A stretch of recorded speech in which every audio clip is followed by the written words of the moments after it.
Meu nome é Luiz Gabriel Brown. A gente vai levar um papo muito importante hoje. Eu diria assim, um dos papos mais importantes que tem para se levar em 2021, que é um papo sobre inteligência artificial e os limites dela. Será que a gente deve impor limites?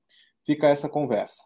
Será que o problema, o risco que a gente corre com a inteligência artificial é só de virar exterminador do futuro? Será que o risco é só a Skynet dominar o mundo?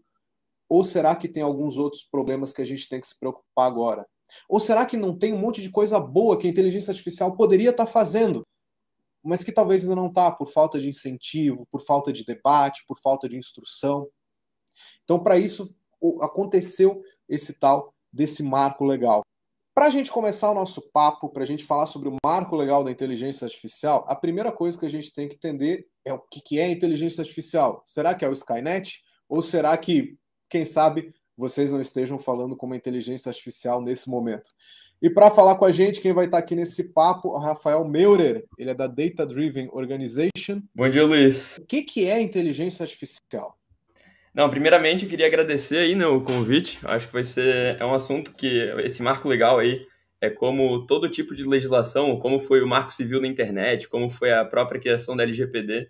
Esse é um tipo de assunto que vai ganhar ainda muita notoriedade, muita mídia ainda. E eu acho que é muito legal a gente estar começando a falar sobre isso agora, né? Mas, beleza, o que é inteligência artificial, né? Porque antes de a gente falar sobre legislação, sobre como é que isso vai ser articulado aí no nosso país, a gente precisa definir, né? Mas só que essa questão da definição da inteligência artificial, né?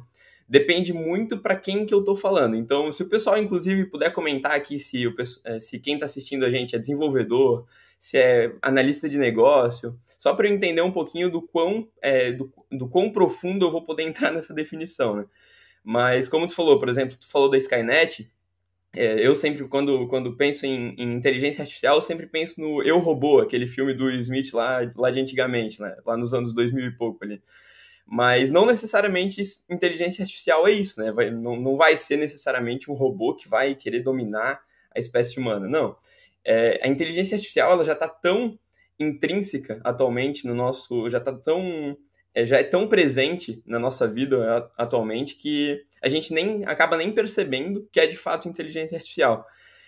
Mas até uma definiçãozinha que eu vejo bastante meme, inclusive na internet, é assim, ó, o pessoal chama de inteligência artificial, mas na verdade é uma função do Excel naquela EC, né? Então, se acontece tal coisa, é para acontecer isso ou isso, né? E até para os desenvolvedores aí tem a função if-else, né? Das linguagens de programação. Mas então, para a gente já entrar um pouquinho aqui mais no detalhe, a inteligência artificial é um sistema computadorizado, certo? Que ele vai adaptar alguns tipos de resposta, por exemplo, alguns tipos de finalidade para algum tipo de input que aquele sistema vai dar. Por exemplo, um dos sistemas que atualmente mais está sendo utilizado, né, de inteligência artificial é, por exemplo, aquelas caixinhas de som inteligentes. Então ali, por exemplo, a Alexa, a Siri, o próprio Google Assistente são inteligências artificiais que, de acordo com uma pergunta que a gente envia para eles lá, está rodando um algoritmozinho inteligente, no caso, desses fornecedores, que a partir da pergunta que a gente fez para aquela caixa inteligente, ela nos dá uma resposta, né? Então, para facilitar, dependendo da situação que a gente coloca a inteligência artificial, ela nos dá uma resposta, ela nos dá um output, um resultado, digamos assim, né? E quando a gente fala de inteligência artificial, a gente consegue meio que categorizar as diferentes inteligências artificiais em relação à interação que ela tem com o ser humano, certo? Então a gente pode categorizar de 4 formas, digamos assim. A primeira delas é uma inteligência artificial que trabalha diretamente com o ser humano, então a gente chama esse tipo de inteligência artificial, inclusive, uma assistência inteligente, né? No caso, é uma inteligência que está ajudando o ser humano a realizar algum tipo de tarefa. Tem as inteligências artificiais que não interagem com o ser humano, então são as famosas automatizações, né, que hoje em dia a gente está vendo em fábrica, em todo tipo de indústria, todas as automatizações que existem. Então isso também é um tipo de inteligência artificial. Tem aquele que a inteligência artificial fornece algum tipo de sugestão, certo? Para o ser humano, então tem algum tipo de relação também com o ser humano, mas ela tá vindo na questão da sugestão e não só como assistente na realização de alguma tarefa, certo? E tem a parte onde, tipo, ela tem toda a questão da automatização das tarefas e ela também não interage com o ser humano. Então é onde ela consegue ir trabalhando por conta própria e se melhorando cada vez mais. E agilizando, digamos assim, a forma de aprendizado dela, né? Então existem essas 4 formas de a gente conseguir categorizar as inteligências artificiais, todas em relação ao tipo de sugestão que ela vai dar e também em relação à interação com o ser humano, né? Então, acho que eu dei um overview básico, assim, mas eu espero que já tenha esclarecido um pouco para o pessoal aí que está acompanhando a gente. Não, foi excelente, Rafael. Eu acho que é muito bom essa nossa visão, né, das possibilidades da inteligência artificial também. Porque quando a gente pensa nas coisas, assim, não só o que é possível ela fazer, mas também como ela consegue existir. Porque a gente já entendeu o que é a inteligência artificial, o Rafa já conseguiu conceituar aqui para a gente. O nosso próximo papo, então, vai ser por que teve esse marco legal, o que esse marco legal diz. E uma das coisas mais incríveis é que, assim, as pessoas pensam, nossa, porque programar é extremamente complicado. Você pega um texto, é tudo um bando de zero, de um, de zero, de um, não faço a menor ideia do que isso quer dizer. Pois bem, às vezes tem textos escritos em língua portuguesa que a gente também não entende da menor forma. Então, quem vai ajudar a gente aqui a entender esses textos é o Thiago Schutz, ele é advogado e ele é especialista nesse assunto das tecnologias, vai ajudar a gente. Bom dia, Thiago. Tudo bem? Bom dia, bom dia, bom dia, bom dia, Luiz. Bom dia a todo mundo que está assistindo. Bom dia ao time da Bix Tecnologia. Obrigado por estar aqui com vocês e um prazer também estar acompanhado do Rafael. Prazer é todo nosso. Thiago, eu acho que a primeira para a gente conversa é a mais óbvia, que é, afinal de contas, o que diz esse tal de marco legal? Por que ele foi feito? Para onde que ele vai? Está em português mesmo ou está em latim? O que diz esse tal desse marco? Pois então, Luiz, nós temos aí o marco legal, que é o PL 21/2020, que ele vem estabelecer esses fundamentos e princípios e diretrizes, né, do desenvolvimento da aplicação da inteligência artificial no Brasil. É importante perceber isso, né, essa localização geográfica. E aí uma coisa interessante que também, só para falar um pouquinho desses processos e o quanto isso está acelerado e quando deve estar vigente, a gente tem o autor do projeto, que é o deputado Eduardo Bismarck, e aí o que é interessante, quando eu falo que é o deputado, significa que ele tem origem na Câmara dos Deputados, porque a gente sabe que a gente tem um sistema bicameral, então após aprovado na Câmara dos Deputados, isso deve seguir para o Senado. E aí eu estava entrando aqui no site, enquanto falo com vocês, estou aqui colando, porque como isso é atualizado muito constante, eu estou aqui em tempo real acompanhando o projeto em tramitação. Tá? Nós tivemos uma aprovação na Comissão de Ciência e Tecnologia, Comunicação e Informática. Depois nós tivemos uma aprovação na Comissão de Trabalho, de Administração e Serviço Público, e tivemos provavelmente aí a aprovação importante, que sempre é uma comissão muito visada, que é a Comissão de Constituição e Justiça e de Cidadania. E agora tem, desde o dia 7 de julho, está plenário virtual e aprovada com alterações no plenário no dia 29/9/2021. Então, aprovada no plenário virtual no dia 29/9/2021. Qual é o caminho natural? Vai para o Senado Federal, né? E se aprovado no Senado Federal sem alterações, vai direto para a sanção do presidente da República, onde podem acontecer alguns vetos, né? Esses vetos voltam para a votação e eles podem ou não ser derrubados. Então, essa é basicamente a sequência cronológica legislativa de um projeto que começa a Câmara dos Deputados. Então, Câmara dos Deputados, Senado, Presidência da República. Ponto. Aí alguns detalhes aí não faz muito sentido para a gente. E eu já vi aqui até algumas provocações, né, do Vinícius de Azevedo. Eu acho que foi o Vinícius que fez essa provocação, se não foi, depois eu corrijo. Me diz logo o que eu posso e o que eu não posso. Eu acho que a ideia aqui é isso. Mas, acima de tudo, e aí falando um pouquinho da legislação, a legislação ela não diz necessariamente o que tu não podes fazer. Talvez até o que tu não possa fazer estaria em regras de bom senso. Eu até vou falar algumas coisas que ela diz, olha, fica vedado fazer isso. Mas ela também te dá normativos muito mais do como fazer. E isso que é, inclusive, o grande debate da lei. Se isso não engessa demais o processo, se isso engessa de menos, será que nós estamos com a maturidade certa para fazer um projeto regulatório?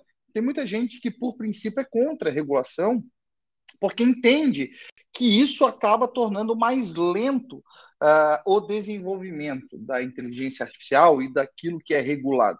Bom, mas aí do outro lado também tem o debate de dizer que talvez a ideia da regulação seja realmente não deixar correr solto, vamos dizer assim, porque talvez a gente não esteja disposto a pagar o preço. Então, não é simplesmente usar a inteligência artificial a qualquer custo, de qualquer jeito, porque talvez a gente possa ter ônus que nós não estamos dispostos a pagar em troca da velocidade. E aí eu já vejo até aqui algumas indicações dessa indicação de inteligência artificial e LGPD. Eu vejo que, na verdade, vai ter sim, também é uma coisa importante que eu gostaria de dizer. Há uma correlação, sim, porque a inteligência artificial, regra geral, ela vem dessa captação de dados e de várias respostas e de aprendizado de máquina, e que a utilização de dados pessoais é sim sempre um mote, um objetivo final desse tipo de tecnologia, tá?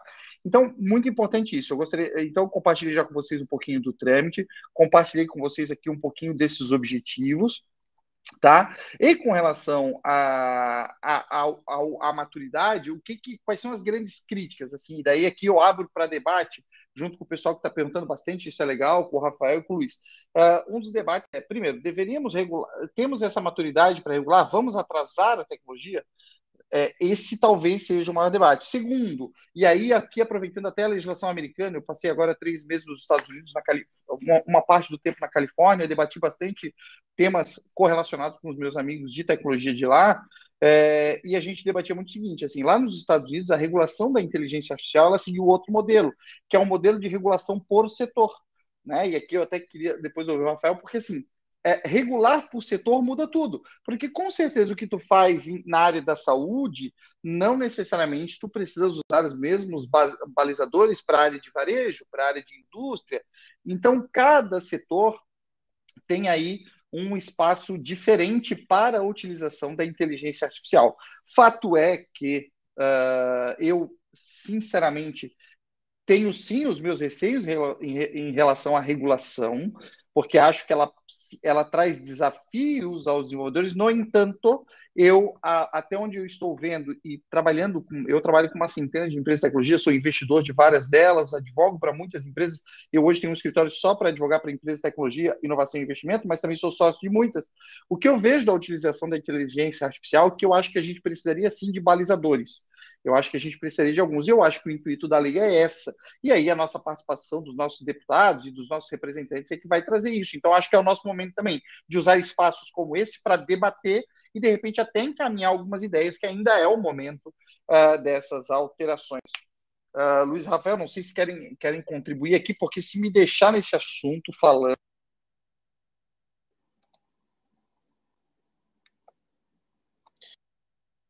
Muito bem, a gente teve uma pequena bagunça, ninguém nem percebeu. Mas qual que é o negócio?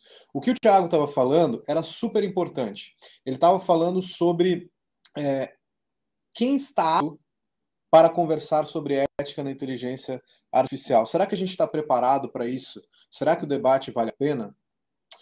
Essa pergunta é a pergunta que guia essas discussões. Vocês vão lembrar do tempo da LGPD, na verdade, quando começou as discussões lá, GDPR, quando deu todo o escândalo Cambridge Analytica, que o Zuckerberg foi chamado para conversar com os legisladores estadunidenses, e a gente via aquela cara dele de surpreso com as perguntas, o nível inicial ainda. Então essa discussão da inteligência artificial, ela é muito importante.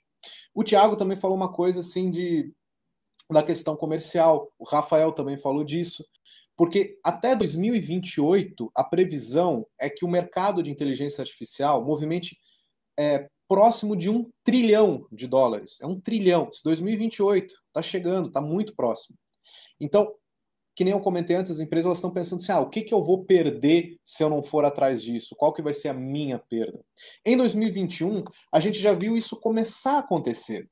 Porque a gente está vendo as empresas de tecnologia, lembra, a gente está vivendo uma pandemia, ainda estamos vivendo uma pandemia, teve toda essa questão do coronavírus no ano passado, as empresas cada vez mais tiveram que se digitalizar e se digitalizar rápido. Então começou a ter uma adoção maior da inteligência artificial, começou a se perder aquela coisa, não, isso aqui é Skynet, isso aqui não é para mim, isso aqui é para um perfil de pessoas, isso começou a se perder. Então a gente começou a pensar assim, como é que a gente vai cortar custos, como é que a gente vai ter ganhos, como é que a gente vai otimizar uma cadeia de negócios por conta da inteligência artificial. Mas aí, será que parou-se para pensar como é que a inteligência artificial poderia, por exemplo, combater desigualdades sociais? O quanto que isso poderia acontecer? A gente está falando aqui de um marco legal, isso envolve um governo. O quanto que a inteligência artificial não é importante para a segurança de um país? O quanto que não é importante a gente ter pessoas dentro de um governo que saibam trabalhar com inteligência artificial, que saibam debater inteligência artificial? Será que a inteligência artificial é importante, às vezes, para você invadir os sistemas de um outro país? Ou será que ela funciona melhor tentando protegê-los? Então essas perguntas são muito boas. O Vinícius, como o Thiago já bem chamou, o Vinícius é uma pergunta assim, tecnicamente sabemos as diversas aplicabilidades da IA, mas o que nos traz aqui como empresa que desenvolve algo, o que eu sou proibido de fazer? Esses são dilemas éticos. Será que você está fazendo mal a alguém? Se você está fazendo mal a alguém, será que você deve desenvolver? São essas perguntas que hoje, por enquanto, estão num campo muito ético, que a gente está falando do marco legal, obviamente, que está nascendo. Só que aí eu pergunto, Vinícius, ele continua aqui, né? Ele ainda continua. Sabemos que podemos fazer, ou até ainda nem sabemos, que não podemos fazer. Essas perguntas, eu penso no seguinte caso. A gente fala muito da inteligência artificial, a gente fala, por exemplo, de reconhecimento facial, de quando a gente pega, por exemplo, bilhões de fotos de pessoas de um banco de imagens, bilhões, um monte de foto, coloca para uma inteligência artificial via machine learning para começar a entender como reconhece um rosto humano.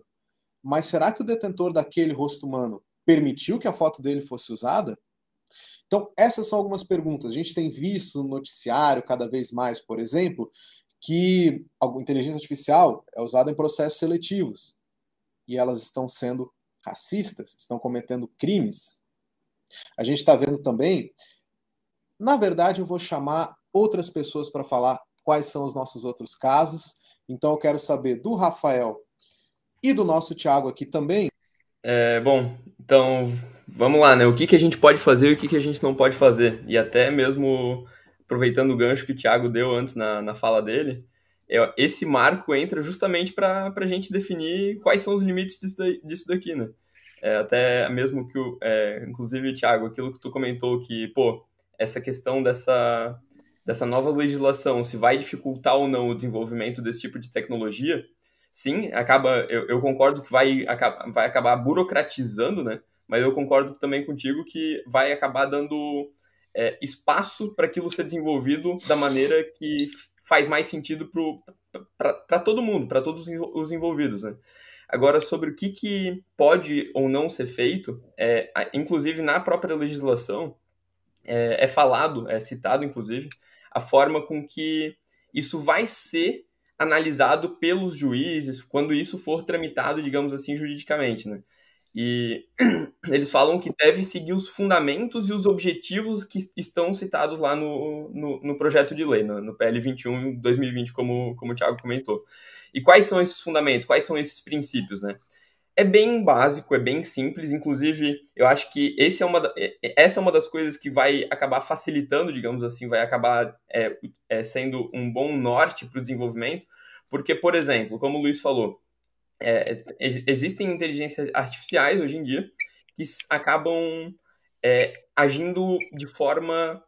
Elas pegam os vieses humanos do seu desenvolvedor e continuam aplicando ali na inteligência artificial, né? Mas a legislação, né, esse projeto de lei, como está escrito, ele age como um balizador de forma que, assim, a inteligência artificial que for desenvolvida, ela deve seguir os fundamentos de uma democracia justa, do respeito aos direitos humanos. Então, quando isso for levado de fato, quando acontecer alguma ocasião em que isso for percebido, algum tipo de comportamento errado for percebido, vão ser esses balizadores que vão ser utilizados para julgar se aquilo ali está de acordo ou não, né?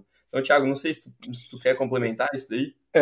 Rafael, acho que foi perfeito. Eu acho que muito é isso que eu digo assim, a lei ela não proíbe, ela traz balizadores. Então, obviamente que quando tu sair desses balizadores, tu acaba comprometendo a lei. Então, vamos dizer assim, ó, por exemplo, tu falava de objetivos, né? Artigo 3º, e aí aqui podem ter algumas emendas, mas vamos lá. O artigo 3º aplica a aplicação da inteligência artificial no Brasil tem por objetivo o desenvolvimento científico e tecnológico, bem como promoção do desenvolvimento econômico, aumento da competitividade e produtividade brasileira, a inserção competitiva do Brasil na cadeia global de valor, melhorar na prestação de serviços públicos, promoção de pesquisa e desenvolvimento, proteção e a preservação do meio ambiente. Então, o que a gente pode entender? Se qualquer desenvolvimento de inteligência artificial for contra isso, nós podemos sim estar infringindo a lei, mas pode ver que a lei não traz uma proibição, ela traz balizadores. E o artigo 4º, que ele traz ainda, que eu acho que é mais especial e que vale debate, é assim, o desenvolvimento e a aplicação da inteligência artificial no Brasil tem como fundamento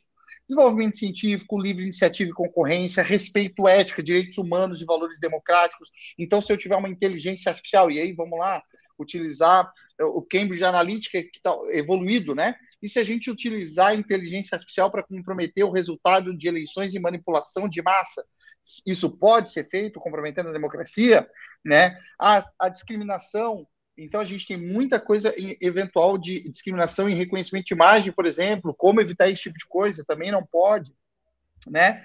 O reconhecimento da natureza digital transversal e dinâmica, o estímulo à autorregulação, isso é bacana, porque quando a gente tem autorregulação, isso também dá um baita bate-papo da autorregulação que também alguns países utilizam.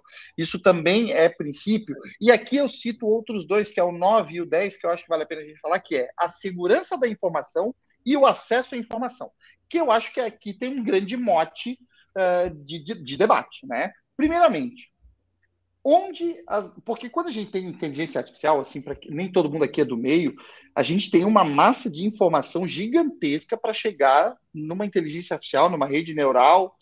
A gente tem uma grande massa de dados para chegar nisso. E essa massa de dados cruzado com perfil, quem é a pessoa, perfil, idade, peso, altura, o que gosta, o que não gosta. Onde essas informações ficam armazenadas? Né? Essa segurança. E segundo, vamos falar agora de acesso à informação. E essa tecnologia ela está sendo desenvolvida e eu quero e está tendo X comportamento, está sendo utilizado. Como é que eu posso aferir se esse comportamento ele é honesto, não é honesto, é realmente aprendizado de máquina, não é? Se a máquina não foi induzida ao erro, como é que a gente vai ter acesso a isso? Então, acho que só esses dois tópicos, acesso à informação e segurança da informação, já dá um bom debate, né, Rafael e Luiz?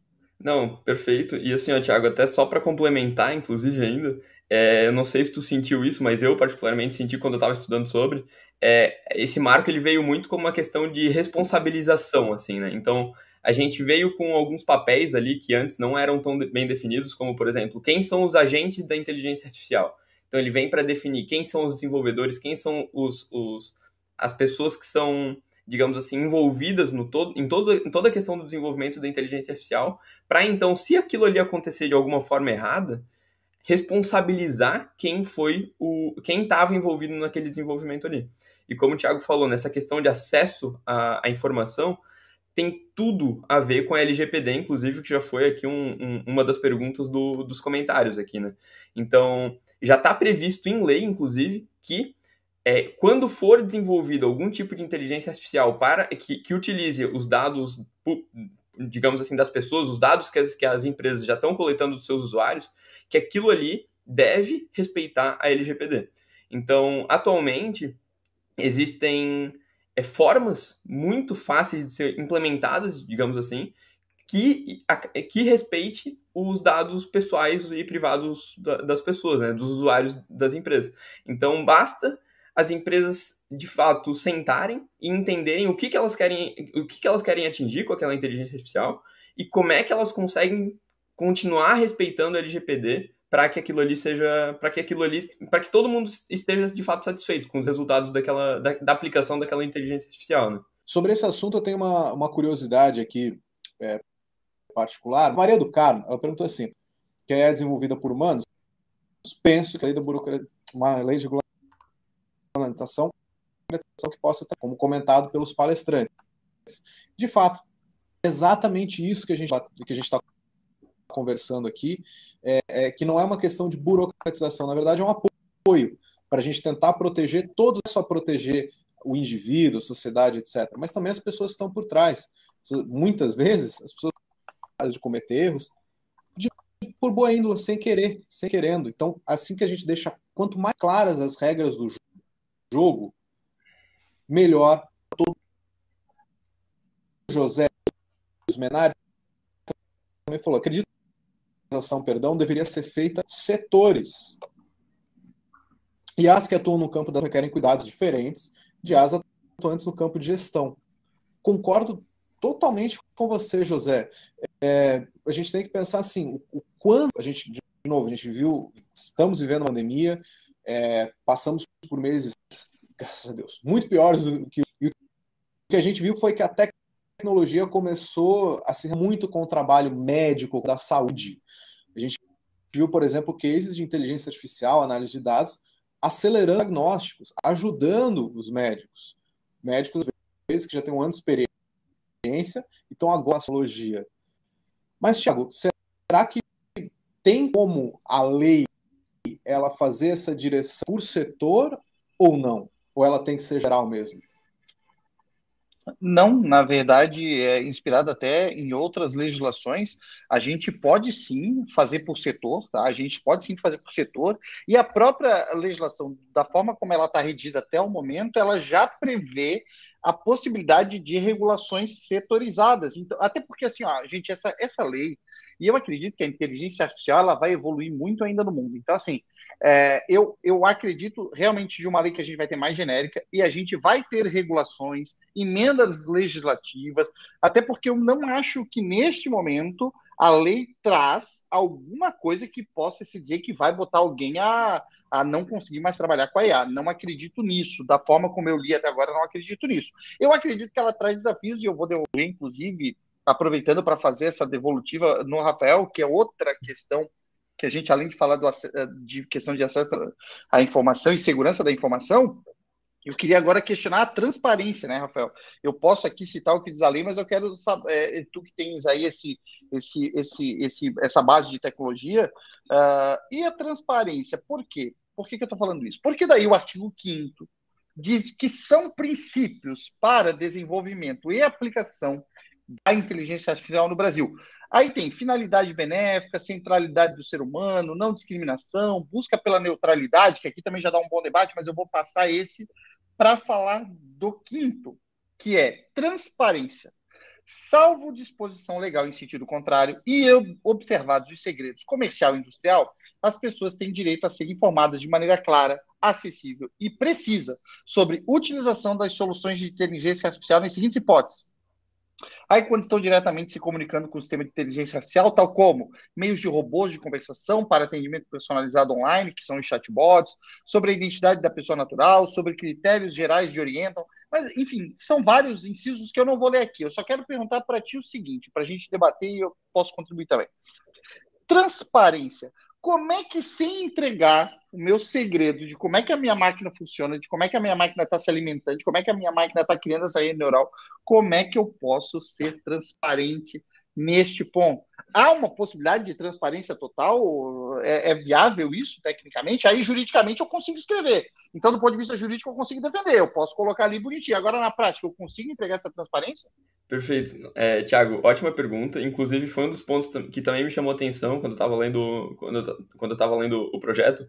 Mas quando a gente fala de transparência, a gente consegue agir de diferentes formas, né? Por exemplo, quando a gente fala da LGPD e a transparência em relação ao uso de dados, o que isso significa? Significa a gente deixar esclarecido sobre como aqueles dados vão ser utilizados e para qual finalidade que aquilo ali vai ser de fato utilizado, né? Quando a gente fala de transparência para inteligência artificial, para mim, existe a questão de quem fez aquela inteligência artificial, quais são os objetivos daquela inteligência artificial, certo? Só que, continuando nessa questão de transparência, a gente bate num dos fatores que acabam sendo atualmente, inclusive, um dos limites da utilização da inteligência artificial. Porque, assim, atualmente, quando a gente começa a desenvolver os algoritmos, por exemplo, dentro dos algoritmos de inteligência artificial, muito se fala do machine learning, né? E dentro das formas do machine learning, eu não vou entrar muito no aspecto técnico, mas tem três formas de aprendizado. O aprendizado por reforço, o supervisionado e o não supervisionado, certo? Só que quando a gente fala principalmente de aprendizado não supervisionado, a gente quanto mais a máquina vai de fato aprendendo para otimizar as respostas que ela dá para um determinado input, mais aquela inteligência, mais aquele algoritmo se torna uma caixa preta. Então, é muito difícil, por exemplo, a gente conseguir dar uma transparência para, de fato, o que foi levado em consideração para aquela tomada de decisão ter sido justificada, entende? Então, por isso que eu falo, assim, ó, quando a gente fala de transparência ali, né, nesse projeto de lei, tem esses dois pontos que eu falei anteriormente. Então, quem fez, quais são os, digamos assim, os objetivos da pessoa que fez, para que finalidade aquela inteligência artificial vai ser utilizada, mas nessa questão de transparecer, digamos assim, todas as questões que foram levadas em consideração para uma determinada tomada de decisão, acaba sendo muito difícil por causa de como isso foi feito. Existem até alguns estudos que estão sendo realizados para aumentar essa transparência da própria utilização da inteligência artificial, né? Por exemplo, quando a gente abater alguns aspectos éticos, a gente vai precisar levar isso em consideração também, do que foi levado em consideração para aquela tomada de decisão, né? Então, existem inclusive alguns estudos de que uma forma mais fácil disso ser realizada são inteligências artificiais, módulos de inteligência artificial meio que plug and play, digamos assim. Então, a gente vai ter várias saídas de resposta que lá no final a gente consegue ter um caminho um pouquinho mais fácil do que foi levado em consideração para uma decisão final, digamos assim. Só que, de novo, está tudo ainda muito, muito em desenvolvimento, não tem uma coisa robusta, já bem estabelecida. Novamente, esse é um dos problemas dessa lei, né? Porque a gente não tem definido o que é. É um assunto muito novo. A gente ainda não sabe como reagir em diversas ocasiões.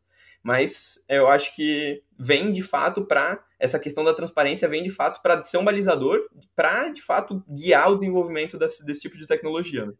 E assim, Rafael, e essa questão de balizador, eu acho que eu levo aqui o nosso papo. Primeiramente, muito bom as tuas explicações, eu acho que é isso, é esse desafio da transparência, mas eu acho que o que eu tenho olhado nas empresas que utilizam muito isso é que, assim, se tu conceber o teu sistema desde o início para saber o que tu vai dar transparência, o que é segredo, fica muito fácil abrir depois para quem pedir essa solicitação. Então, eu acho que se desde o início for concebido, e aí a importância da regulação, se desde o início for concebido sabendo que algumas coisas teremos que ser transparentes, a gente acaba conseguindo separar o joio do trigo já na ideia. Isso é bom, né? Mas eu falo de outra pergunta, Rafael, que também acho que é legal a gente debater, e que tem tudo a ver com o que tu falasse, que é a questão do relatório de impacto, né? Aqui pegando a questão que a Rebeca comentou, que inclusive está aqui embaixo, né? É que o pessoal precisa parar de pensar que regulamentação significa travar o desenvolvimento. É como andar num carro de corrida. Você pode acelerar nas pistas de Fórmula 1, mas na via pública não dá. Então, Rebeca, eu concordo bastante com esse teu ponto, mas não necessariamente, né? Porque, por exemplo, uma coisa é a gente colocar um carro para acelerar numa via reta, outra é a gente colocar com um monte de gente interagindo nessa via, né? E nesse momento de ponto que a gente está em desenvolvimento da tecnologia, tem muita coisa acontecendo, tem muita gente envolvida, muito agente envolvido, e por isso que a legislação entra de fato para dar esse balizador, para servir como guia de fato, para a gente conseguir trabalhar, né? Porque quanto mais a gente estruturar essa via, mais a gente vai conseguir acelerar e vai trabalhar de uma forma mais adequada para todo mundo, né? Eu ia falar para ti, Rafael, era a questão do mapa de impacto, que fazer uma analogia legislativa é como tu vai fazer um prédio. Quando tu vai construir um prédio, tu tem que fazer um impacto de vizinhança. O que é o impacto de vizinhança? Imagina que tu resolva fazer um prédio de 100 andares no meio de uma rua que só passa um carro por vez. Isso, sem dúvida, vai trazer um impacto de vizinhança, e sem contar uma questão ambiental, uma questão que possa afetar a estrutura, fundação. Então, tu faz uma análise de impacto. Eu acho que a ideia de também utilizar a IA é que faça que cada empresa faça a sua reflexão de qual é o impacto que eu vou causar com SA. É mais ou menos por aí, talvez, essa analogia é procedente, Rafa? Para mim faz total sentido isso mesmo, Thiago, porque assim, ó, hoje em dia, inclusive, a gente já consegue. Existem diversos estudos que conseguem já mirar no impacto que a IA vai ter lá em 2028, como o Luiz falou, que isso vai afetar o lucro, eu não lembro exatamente o termo, mas só que isso vai gerar um lucro, um faturamento de um aumento de 1 trilhão ali. Inclusive, eu estava dando um estudo também, vendo que o impacto sobre o ecossistema de sustentabilidade também para 2030 existe assim, ó, o uso da inteligência artificial vai ter um aumento de eficiência que vai impactar 1,4 trilhões de dólares também.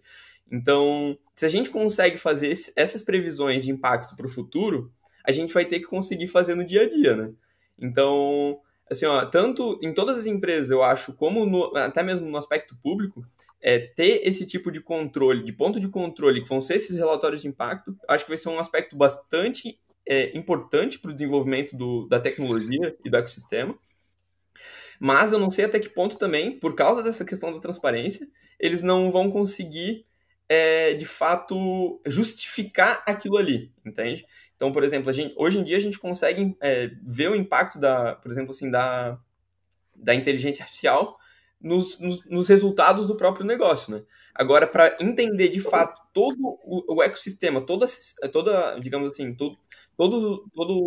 todos os fatores que estão sendo impactados pelo uso daquela inteligência artificial, não sei até que ponto eles vão conseguir dar essa transparência. Mas, de novo, tendo esse balizador, eu acho que vai facilitar o desenvolvimento para todos os envolvidos. Né? Eu acho o seguinte, assim, ó, o último ponto da lei ali que eu gostaria de debater contigo para a gente aprimorar, e eu acho que desde o início a gente sabia que esse bate-papo ia ser muito mais provocações do que respostas, até porque a gente está no momento legislativo. Nosso Exato. problema agora qual é? Levantar questões, né, e levar isso para o legislador. E aqui, Rafael, se tu me permite, eu vou te dar um depoimento pessoal, que a gente utiliza pouco, eu até respondi para a Maria do Carmo, a gente utiliza pouco a interlocução com os nossos legisladores. Os nossos legisladores, obviamente, que não entendem de inteligência artificial. Eles precisam de pessoas contribuindo. Só que a gente está normalmente muito mais criticando e dizendo, e a gente não manda contribuições. Então, quem pegar a lei e sentir que falta alguma coisa, é só pegar o e-mail do seu deputado do estado, enviar e dizer, olha, estou propondo essa mudança. Se for interessante, o gabinete adora receber sugestões para aplicação, o gabinete adora aparecer com boas sugestões, é sempre bem visto, aparece lá o nome do deputado na emenda. Só que nem sempre eles têm, com tantas leis em andamento, chance de parar para estudar um tema profundamente. Então é por isso que a sociedade se organiza para isso. Então, quem puder contribuir, quem aqui está fazendo, nós temos aqui pessoas de alto gabarito, advogados, doutorandos, então vale a pena contribuir. E aí eu faço a última questão que eu trataria aqui, Rafael, para a gente também não estourar o tempo da galera, já que a gente começou um pouquinho atrasado, que a lei também prevê o apoio do Estado, incentivo e etc. Tu acredita que, de alguma forma, o Estado pode, de verdade, apoiar isso? E aí aqui eu leio para ti, por exemplo, só assim da lei, constitui diretrizes para a atuação da União. Então, constituem diretrizes para a atuação da União. Como a União atua? 1. Promoção da confiança nas tecnologias de inteligência artificial. 2. Incentivo aos investimentos em pesquisa e desenvolvimento. 3. Promoção da interoperabilidade tecnológica dos sistemas. 4. Incentivo ao desenvolvimento e adoção de sistemas de inteligência artificial nos setores público e privado. Tu acha que isso aqui é muito filosófico ou tu acha que, de fato, a União vai conseguir botar isso em prática, Rafael? Eu te devolvo essa última pergunta aí para a gente não deixar o Luiz lá, que deve estar assistindo o evento pelo YouTube, né? Exato. Assim, eu não quero entrar muito no aspecto político, porque essa deixa aí, se quiser entrar no aspecto político, vai longe, né? Mas, assim, ó, eu acho que toda essa questão do auxílio do Estado, do auxílio da União no desenvolvimento desse tipo de tecnologia, deve vir através da educação, né? Então, para mim, não tem outro ponto, assim, pode assim, ó, toda essa questão de interoperabilidade de sistemas e tudo mais, acaba vindo da pesquisa e desenvolvimento desse tipo de tecnologia e também vem da parte da educação. Então, tudo começa lá base. Assim. Como é que ele pode fazer isso? Ótima pergunta. A gente tem milhões de formas que ele pode fazer isso, mas, por exemplo, começar com esse marco legal, digamos assim, já é um primeiro passo, né? Então, por exemplo, gerar discussões sobre o assunto, trazer empresas. As empresas sempre estão no front de desenvolvimento desse tipo de tecnologia, né? Muitos vão dizer que o desenvolvimento tecnológico ali vai estar na pesquisa e desenvolvimento nas universidades, de fato estão, mas o que está sendo utilizado sempre vai estar sendo utilizado pelas empresas, né? Então, quem vai estar, de fato, trazendo impacto para o mercado vão ser eles. Então, tem que trazer eles para a discussão, tem que dizer o que funciona, o que não funciona. Então, gerando esse tipo de conversa, gerando esse tipo de discussão, é que eu acho que a União consegue, de fato, ajudar a desenvolver todo esse ecossistema de inteligência artificial, né? Porque, como também tu sabe disso, né, Thiago? Mas é muito do interesse deles em utilizar esse tipo de tecnologia. Porque, por exemplo, a gente fala, não sei se tu já ouviu falar, mas só que tem aquela a Alice, que a CGU utiliza, é uma inteligência artificial para entender como é que está o desenvolvimento, como é que está, de fato, o andamento de diversas licitações e editais, para ver se tem algum tipo de problema no processo de compras do governo. Então, o próprio governo sabe que ele consegue usufruir muito de inteligência artificial para aumentar a própria eficiência. Então, é muito do interesse de todo mundo. Então, assim, gerar esse tipo de conversa, trazer os agentes envolvidos para essa discussão, eu acho que é a forma essencial. Não sei se tu concorda comigo, se tem outro ponto até para trazer aqui. Rafael, eu concordo contigo perfeitamente. Acho que é exatamente isso. Acho que o governo, por exemplo, assim, a gente já vê eles utilizando no setor público como incentivo. Então, tudo isso é bacana. Então, acho sim que o poder público tem papel fundamental. Acho que ele pode incentivar isso. Acho que ele tem que ser protagonista dessa utilização, inclusive para melhorar os nossos serviços, que eu acho que tem bastante coisa para melhorar. Primeiro, eu ia trazer aqui o comentário que é difícil saber se podemos ter multas de milhões com uso, mau uso de inteligência artificial. Uma das necessidades que estamos aqui é para antecipar uma série de iniciativas por não ter corrido como foi na LGPD. É por isso que a gente teve esse papo hoje, que eu falei, eu acompanhei aqui o bastidor de outras formas, mas na verdade, sempre que a gente fala de LGPD, ou quando a gente fala desse marco da inteligência artificial, as pessoas sempre acabam ficando com medo das punições, com medo das coisas, e o nosso papo até agora, na verdade, foi para provar que não há o que temer, muito pelo contrário, é o momento de você ficar positivo, de saber que se está se discutindo disso, é porque é um momento muito fértil, é um momento para se ter ideias, é um momento para se tornar o mundo melhor. Quando a gente fala de um marco legal, vindo de algo público, é você começar a pensar na inteligência artificial, por exemplo, relacionada com ESG, por exemplo, com environment, meio ambiente. Particularmente, fiquei acompanhando aqui nos bastidores, foi extremamente proveitoso. E o mais legal, acho que o mais empolgante de tudo isso que a gente está acompanhando até agora é que é só o começo. O marco legal faz apenas umas 2 semaninhas. Tem muito mais papo pela frente. E se você veio aqui com a gente hoje, é sinal que você está ligado, é sinal que você se preocupa com isso e tenha certeza que quanto antes a gente sabe das regras do jogo, melhor a gente joga. Tá bom? Muito obrigado. Se você ainda não curtiu esse vídeo, se você não se inscreveu no canal da Bix Tecnologia, faça isso. E se inscreva nos próximos canais, entre no nosso site. Se você ficou com alguma dúvida que a gente não conseguiu responder, que ainda quer conversar com a gente, contato@bixtecnologia.com.br. É só mandar um e-mail lá que a gente vai conectar você com os palestrantes. Tá bom, pessoal? Então é isso e até a próxima.